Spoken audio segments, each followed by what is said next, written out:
There was no rainbow waiting for US Treasury Secretary Janet Yellen when she arrived home, but plenty of sunshine.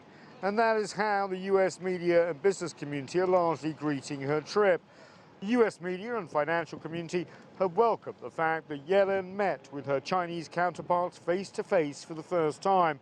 They're also embracing the new conciliatory tone coming from the Biden administration. But President Biden and I do not see the relationship between the U.S. and China through the frame of great power conflict.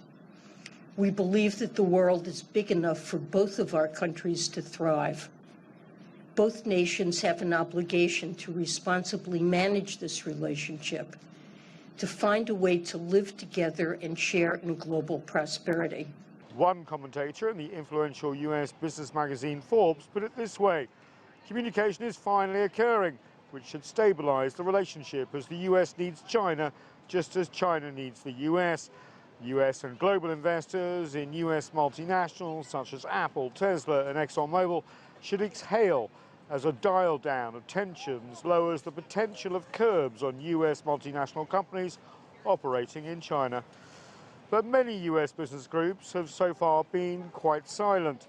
Despite Yellen's warm words, the US and China business communities know the White House is considering further curbs on US investments in China and may add more sanctions on trade in high-end technologies due to so-called national security concerns.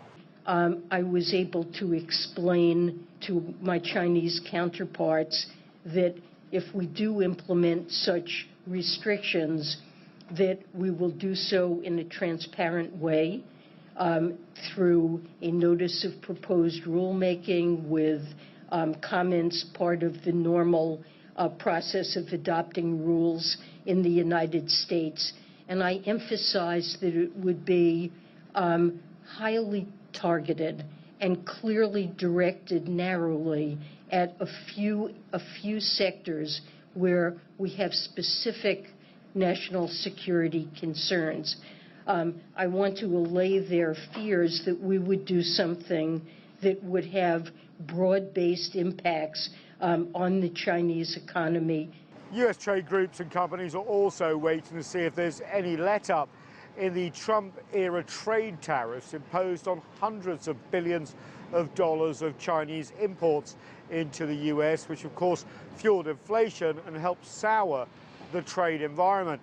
Even though trade is still at record levels between the two countries, there are also fears on both sides, between Washington and Beijing, that the urge from the White House here behind me to continue American companies to diversify their supply chains away from China could also have a big impact. Nathan King, CGTN, just outside the White House.